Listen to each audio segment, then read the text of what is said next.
O que você construiria se o tamanho não fosse um problema? E se você tivesse uma impressora 3D tão grande que pudesse deixar sua imaginação correr solta? Esqueça todas as restrições de design, divisão de objetos, colagem e simplesmente imprima o que quiser. Neste vídeo, decidi descobrir, sem imprimir novidades, itens muito grandes ou produtos de cosplay. Com todo respeito, se esse é o seu interesse, já existem outros canais que fazem isso muito melhor do que eu. Em vez disso, decidi descobrir projetando e imprimindo uma ampla gama de grandes impressões 3D funcionais para resolver problemas do mundo real.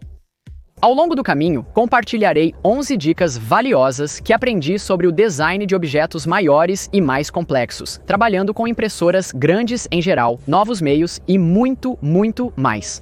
Meu objetivo final, responder a pergunta que todo criador se faz em algum momento: devo comprar uma impressora 3D maior? Vamos atrás disso. Para este desafio, vamos usar a nova Sovol SV08 Max, porque é uma das únicas impressoras no mercado que oferece um impressionante volume de construção de 500 por 500 por 500 milímetros. O primeiro grande projeto que eu estava ansioso para fazer era cobrir uma das minhas paredes aqui no estúdio com multiboard. Não é exatamente multiboard, mas chegaremos lá em breve. Então, uma das coisas mais irritantes em qualquer estúdio ou ambiente de filmagem é tropeçar em tripés. Eles ocupam muito espaço, transformam o estúdio em um verdadeiro campo de obstáculos. Por favor, se inscreva, e impedem que os aspiradores robóticos limpem o chão, o que eu realmente preciso que eles façam por aqui.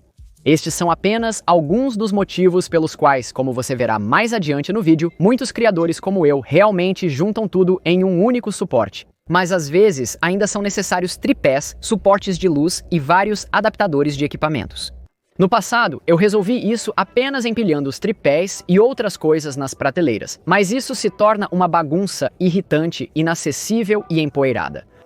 E, finalmente, depois de cobrir basicamente todas as superfícies aqui no estúdio com parede de armazenamento multiboard ou honeycomb em um vídeo recente, percebi que se eu simplesmente colocar as coisas nas paredes onde planejo usá-las e então ter um lugar dedicado para tudo, então eu sou muito mais feliz e produtivo.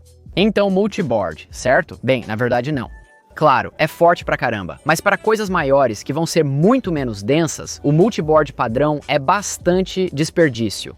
Quero dizer, por que imprimir toda essa geometria extra se você nunca vai usá-la? Recentemente, Jonathan e a equipe de criação lançaram algumas novas atualizações e peças para o ecossistema multiboard que permitem que você use a placa multibeam deles, equivalente a uma placa base Gridfinity, e use-as verticalmente. É basicamente um multiboard de baixa densidade. Você monta a grade e depois usa essas pequenas placas de encaixe para adicionar apenas os tipos de buracos que precisa e apenas onde precisa deles.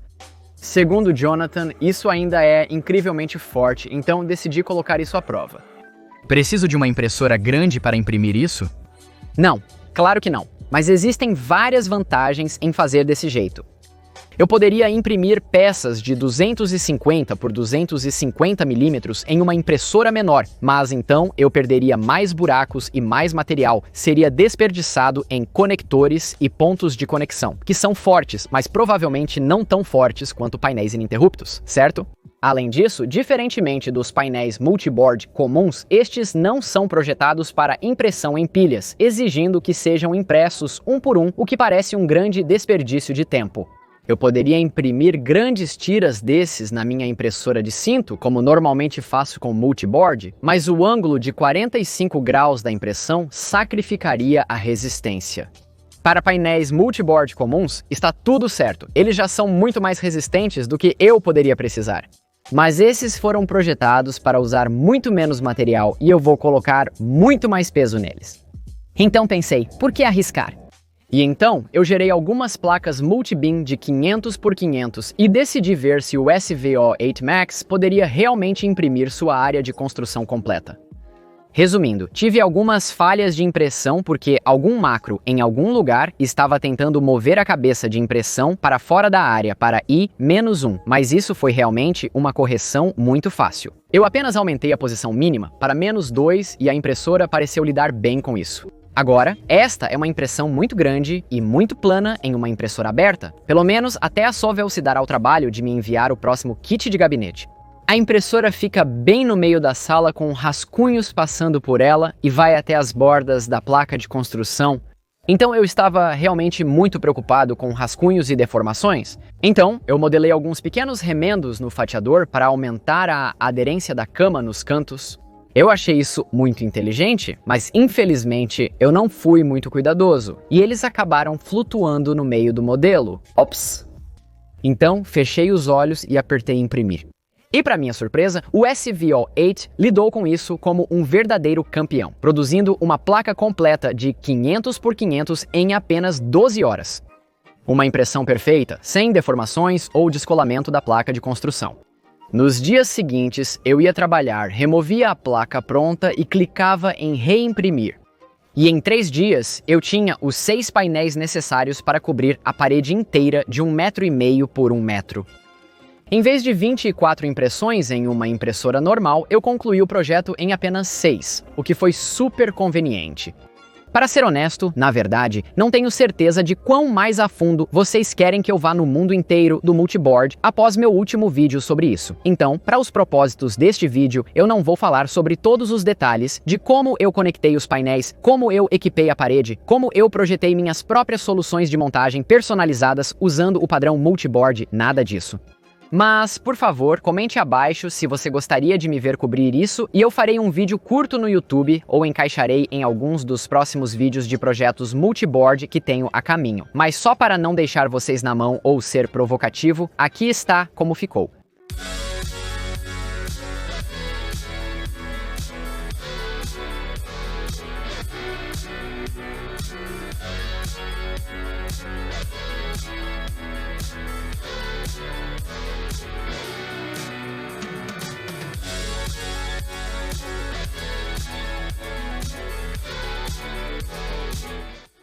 Eu acho que ficou bem legal. Esses painéis são super resistentes também. Na verdade, eu coloquei cerca de 40 ou 50 quilos de coisas nele, e então eu simplesmente deixei o país por uma semana. Eu também adoro como não preciso desperdiçar muitos dos quadrados ou plástico em hardware de conexão ou algo do tipo. Então, estou chamando isso de uma vitória absoluta para a impressora grande, mas vamos ver o que mais podemos fazer, não é? Com meus tripés fora do caminho e pendurados na parede para apenas quando eu precisar deles, estou confiando cada vez mais no meu suporte tudo em um.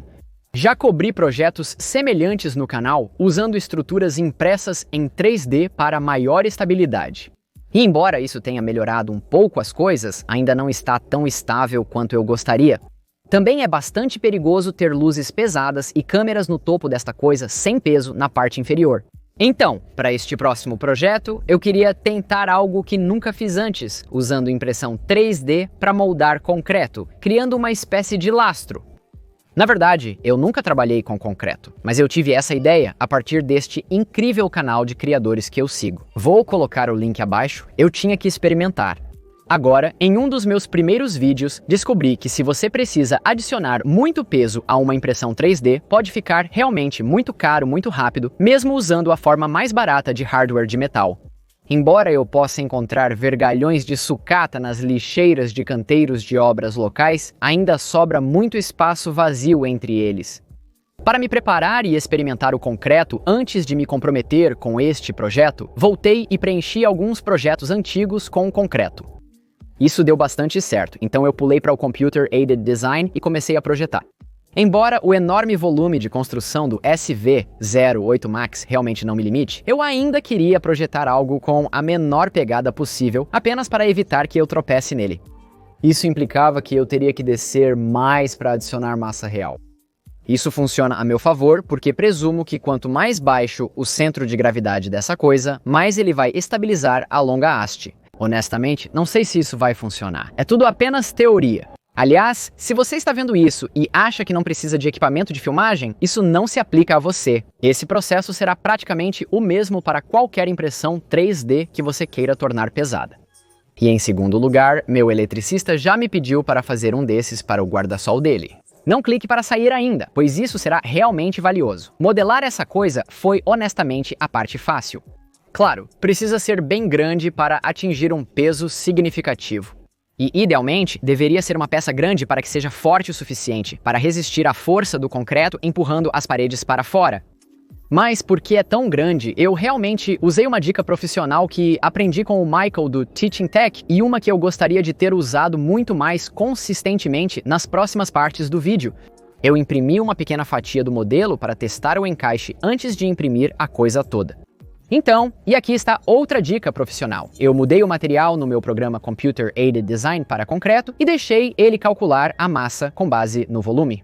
Não é totalmente preciso, pois a espessura das paredes e o preenchimento não são de concreto, mas de plástico. No entanto, é próximo o suficiente para indicar se estou me aproximando do peso máximo classificado para essas pernas de tripé. Eu mexi na altura, nos recortes e na projeção das pernas até ficar satisfeito com um peso aproximado de 12 quilos. Então eu modelei uma tampa para depois que eu terminar de despejar o concreto e foi bem fácil. A parte que mais me preocupava, no entanto, era o que vai dentro. Não tenho muito conhecimento sobre concreto, mas aprendi 3 coisas assistindo vídeos do Colin Furze. Primeiro, é pesado e vai aplicar muita pressão nas paredes de qualquer coisa que você despeje nele, potencialmente expandindo-as para fora. Segundo, precisa de algum tipo de reforço interno, como vergalhões, para que realmente seja forte sob tensão ou flexão. E terceiro, é grumoso e não gosta de fluir para espaços apertados, especialmente se você não tiver um vibrador de concreto adequado. Por todas essas razões, optei por um preenchimento triangular muito grande, imaginando que isso me daria o melhor compromisso entre suportar as paredes externas e ainda ter cavidades grandes o suficiente no meio para que o concreto pudesse fluir. Também imprimi com paredes extra grossas, porque realmente não tenho certeza de quão forte essas tiras finas de concreto em ambos os lados das pernas serão, especialmente no plano vertical, e não quero que o concreto se estilhasse se eu acidentalmente chutar o lastro, o que provavelmente vai acontecer muito. Imprimir essa coisa na Sobol SVO 8 Max foi mais uma vez sem problemas.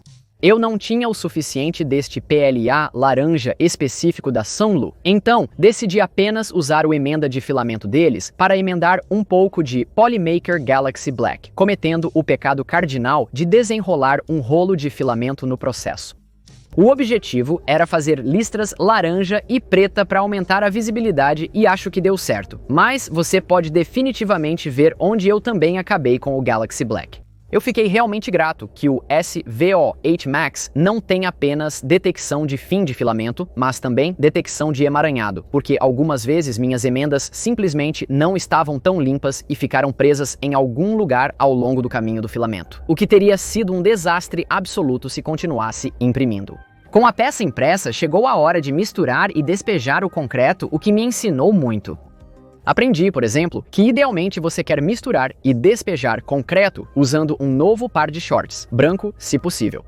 O cara da loja de materiais de construção também me disse que a proporção de concreto para areia e pedrinhas precisa ser bastante precisa, então eu me certifiquei de medir tudo cuidadosamente. Mas falando sério, misturar o concreto foi bem fácil. Julguei errado a quantidade necessária e acabei misturando 4 ou 5 lotes diferentes, o que pode afetar a resistência, mas veremos se isso importa. Despejar com um funil, mesmo um que você cortou o bico, é inviável por causa das pedrinhas dentro, então eu meio que apenas coloquei ou despejei e depois raspei o excesso para as áreas menores. O preenchimento retangular poderia ter sido melhor, mas isso funcionou bem. Uma dica que posso recomendar é pegar uma furadeira com modo de martelo, remover a broca dela e pressioná-la contra os lados do plástico para obter essa vibração e sacudir o concreto para baixo e tirar as bolhas. Ou seja, veja como isso funcionou bem. Então agora, um dia depois, temos um bom lastro de concreto pesado, porque não vamos ver se ainda cabe ou se o concreto expandiu as paredes. E mais importante, vamos ver se realmente faz diferença. Ok, apertado, mas cabe. Ai, essa é a minha dica.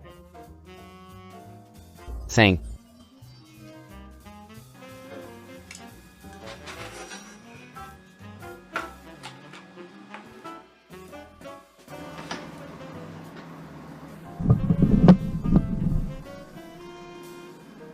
Bem, droga. Então sim, cabe perfeitamente. Mas não torna o suporte muito mais estável. Talvez um pouco, mas não tanto. Não tanto quanto eu esperava. Pelo menos eu sabia que essa era uma possibilidade e já tenho outra ideia para melhorá-lo. Veja, agora que tenho essa base pesada e resistente preenchida com concreto, posso perfurar âncoras de concreto nela e passar cabos guia até o poste e, em seguida, fixá-los com uma peça impressa em 3D ou até mesmo um dos meus super grampos.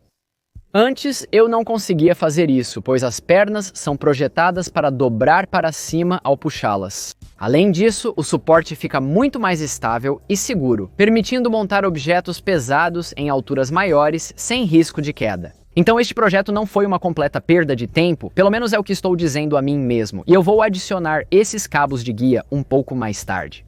No final das contas, eu realmente gostei de experimentar a combinação de concreto e impressões 3D. Estou ansioso para encontrar mais formas de combinar esses dois. Por hora, sigamos para o próximo projeto. Neste ponto, eu estava pronto para enfrentar um novo tipo de desafio, algo com várias partes impressas em um material diferente. E aprendi tanto no processo. Então, onde eu moro, estamos infestados desses irritantes mosquitos tigre asiáticos que picam durante o dia, sabe, aqueles pequenos preto e branco. É um problema realmente sério, tão ruim que minha família e eu nem conseguimos aproveitar nosso quintal. Esses mosquitos são um pouco diferentes dos normais. Eles não são atraídos pela luz ultravioleta ou pelo dióxido de carbono. 2. Eles são atraídos pelo cheiro humano, o que é assustador e significa que as armadilhas normais não funcionam. Agora, existem armadilhas comerciais disponíveis no mercado que funcionam usando um tipo de isca de cheiro BG patenteado que imita o cheiro do corpo humano. Essas armadilhas são realmente caras, mas comprei uma há alguns anos e tenho que admitir que elas realmente funcionam onde você as coloca. Mas meu jardim é dividido em 3 segmentos separados e ainda somos mordidos loucamente nos outros 2. Claro, eu poderia gastar mais $500 em mais 2 armadilhas, mais $45 por armadilha para isca que precisa ser substituída a cada 2 meses. Mas olhando dentro desta armadilha, é realmente muito simples. Basicamente, é um ventilador, uma rede e uma bacia com uma tampa de malha para distribuir o cheiro. O ventilador suga o ar do meio, abrindo a aba do teto, sugando os mosquitos para um saco de malha e desidratando-os, enquanto empurra o ar ao redor da bacia, onde ele pega o cheiro e o distribui para fora. Simples, elegante e eficaz. Além disso, provavelmente $20 em plástico e um ventilador de $2. E sim, já existe um design para um impresso em 3D, mas é muito frágil e cai com o menor vento. Então decidi projetar o meu próprio. Meu objetivo era criar um design totalmente impresso em 3D, com exceção de um ventilador de PC de 120 mm de fácil acesso. Seria mais fácil costurar uma bolsa de malha, mas são desagradáveis de limpar os mosquitos. Sou preguiçoso demais para procurar esse tipo de malha em uma máquina de costura quando você é um martelo, estou certo? Passei a maior parte de um dia projetando meu primeiro protótipo. Como o original é bem grande, eu meio que assumi que eles fizeram isso por um motivo, talvez porque uma grande nuvem de cheiro engana os mosquitos, fazendo-os pensar que é um corpo real. Então eu fiz meu próprio design de tamanho similar. Projetar a primeira versão da bacia e da tampa foi bastante fácil. O maior desafio durante todo o processo de design foi a cesta. O Onshape, meu software de modelagem preferido, não permite criar um padrão de preenchimento em 2 superfícies diferentes, então tive que ser criativo ao modelar a cesta de malha. Eu considerei imprimir algumas fatias finas para testar diferentes coisas, mas honestamente, eu estava muito animado para ver minha criação ganhar vida por completo, então em vez disso, eu joguei a cautela ao vento e imprimi todas as peças. Surpreendentemente, tudo se encaixou muito bem agora. A tampa estava solta e precisava de um mecanismo para mantê-la no lugar. E além disso, a tampa articulada não era quase pesada o suficiente, mas o design central se encaixava. Em retrospectiva, eu ainda deveria ter impresso mais dessas fatias de teste para verificar o encaixe, porque isso teria me poupado muito tempo e muito material. Isso meio que me lembra de uma filosofia que aprendi quando estava no mundo das startups, que é usar produtos viáveis mínimos, ou no nosso caso, protótipos viáveis mínimos, para testar suposições e falhar mais rápido para que você possa iterar mais rápido. Basicamente, pense em maneiras de menor comprometimento que você pode rapidamente validar suposições ou diferentes componentes em seu design sem realmente construir e imprimir o produto inteiro.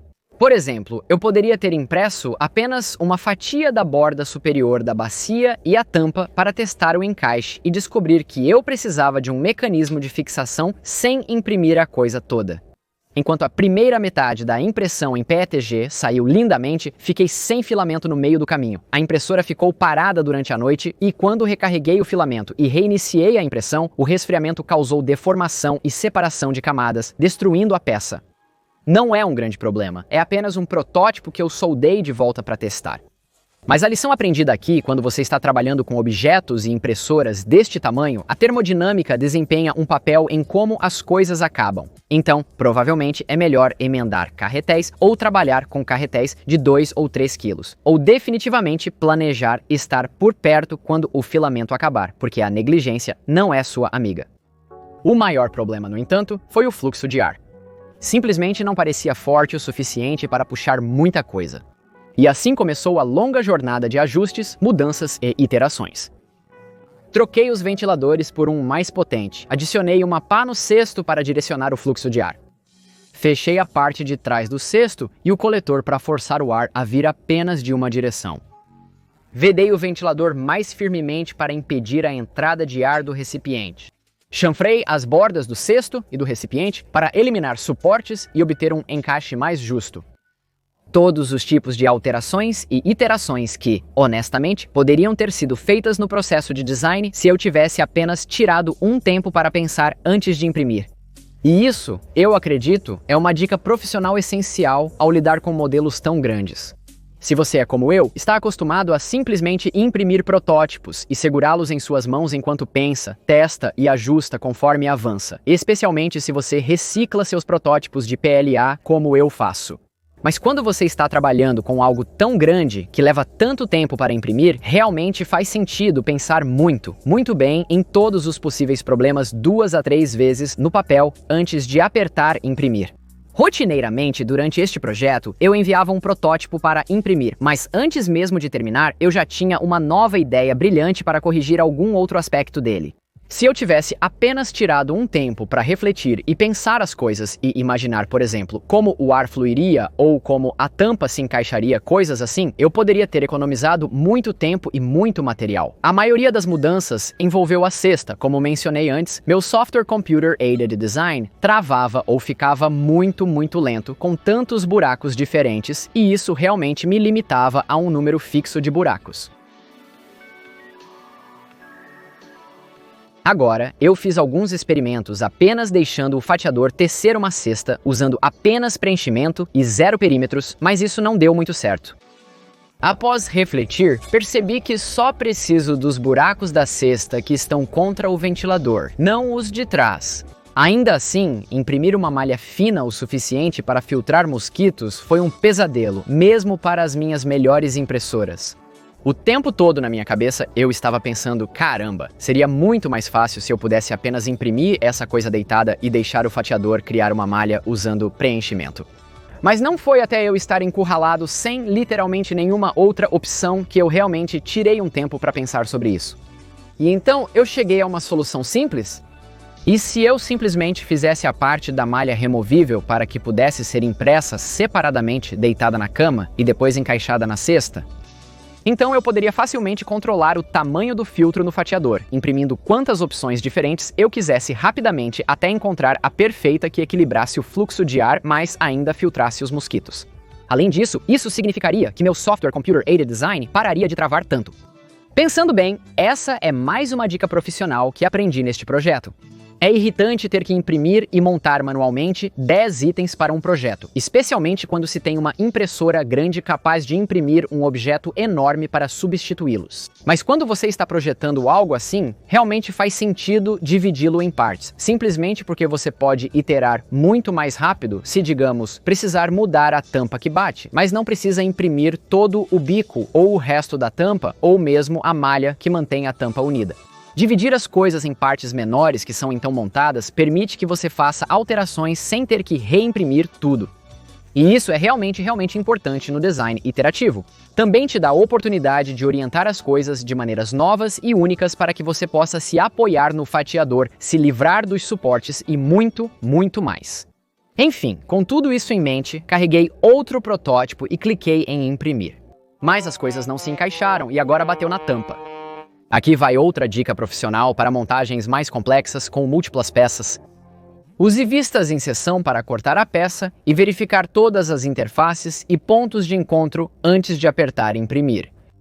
É muito mais fácil cortar e verificar no fatiador ou no Software Computer Aided Design do que esperar 10 horas apenas para descobrir que as alterações que você fez agora fazem essa peça esbarrar em algo ou tornam a peça muito fraca para realmente segurar. Então sim, vista em seção coisa útil. Pouparei os detalhes sangrentos de todas as mudanças e iterações. Quero compartilhar outra dica que considero muito útil. Durante o processo de design, consegui reduzir a quantidade de impressão de protótipos e aumentar meus tempos de iteração apenas simulando as mudanças que queria fazer no Computer Aided Design usando ferramentas manuais. Por exemplo, em vez de imprimir outra versão inteira da bacia, ou até mesmo um pedaço dela com um chanfro de 45 graus, eu simplesmente coloquei um chanfro de 45 graus com um roteador, o que me permitiu testar a montagem de um protótipo anterior com a nova cesta, verificar as outras áreas de encaixe. Isso me permitiu pular uma rodada inteira de impressão e teste. Mas chega de falar sobre o design. Vamos direto ao ponto. Isso realmente funciona? Ele é potente o suficiente para capturar mosquitos e mantê-los presos dentro do aparelho? Bem, eu imprimi outro protótipo e carreguei com aquele caro aroma BG para testá-lo. Eu tive alguns problemas para imprimir PETG no SVO8 Max, como outros revisores já notaram, mas já falei com o Sobel e eles me garantiram que estão por cima disso e terão perfis muito melhores disponíveis antes da impressora ser enviada aos apoiadores. Aparentemente, o cerne do problema tem a ver com as diferenças de temperatura entre os bicos de aço endurecido, que acompanham a impressora, e os bicos de alto fluxo de latão, como os que estou usando, e existem diferentes tipos de PETG que se comportam de maneira diferente da sua própria marca. Isso faz sentido, já que meus problemas se agravaram quando troquei para um bico de latão de alto fluxo, e tanto eu quanto alguns outros criadores descobrimos que alguns PETG funcionam muito melhor do que outros. Felizmente, tenho feito alguns ajustes no filamento, o que provavelmente deveria ter feito desde o início, e já tenho perfis que funcionam muito bem para a minha marca favorita, que é a Polymaker. Como vocês sabem, o PETG é péssimo de qualquer maneira, é o pior filamento já criado. Não entendo por que imprimiriam isso. Melhor só imprimir assinatura simples avançada. É um grande elogio à Polymaker por fazer assinatura simples avançada com tecnologia livre de deformação, que pode ser impresso em ventilador aberto. Com o novo protótipo, conectei o ventilador temporariamente, coloquei-o no jardim durante o dia e fui trabalhar. Então, por que não saímos daqui por hoje e vamos checar isso? O que pegamos hoje? Acho que pegamos algo. Sim, funciona. Tudo bem, dia 2. Agora já ficou lá fora por um dia, noite e então outro dia. Vamos ver o que temos. Oh, uau! Isso é um monte de mosquitos. E eles estão todos presos aí. Morra, seu pequeno. Ah, sim. 5-2 esteve lá fora por apenas 1 hora, já extremamente eficaz. Então sim, estou chamando isso de um sucesso. A armadilha já funciona, economizando cerca de $500 para mim. Planejo continuar refinando detalhes como a densidade do filtro, a distribuição de peso da tampa basculante e tenho outras ideias interessantes para isso. Os links estarão na descrição caso queira remixar e tornar seu. Então aí está, uma pequena amostra dos tipos de projetos funcionais que você pode construir com uma impressora 3D maior. além de 11 dicas úteis para ajudá-lo a economizar tempo e dinheiro ao projetar seus próprios projetos. Ter uma impressora tão grande já está me poupando muito tempo e aborrecimento, mas realmente estou mais animado para ver que novos tipos de projetos o SVO8 Max desbloqueia para mim. Adoraria ouvir vocês nos comentários abaixo. O que devo imprimir a seguir? Moldes de concreto enormes, designs de móveis exclusivos, uma mala Pelican 3D gigante? É isso por hoje, mas vejo vocês na próxima aula.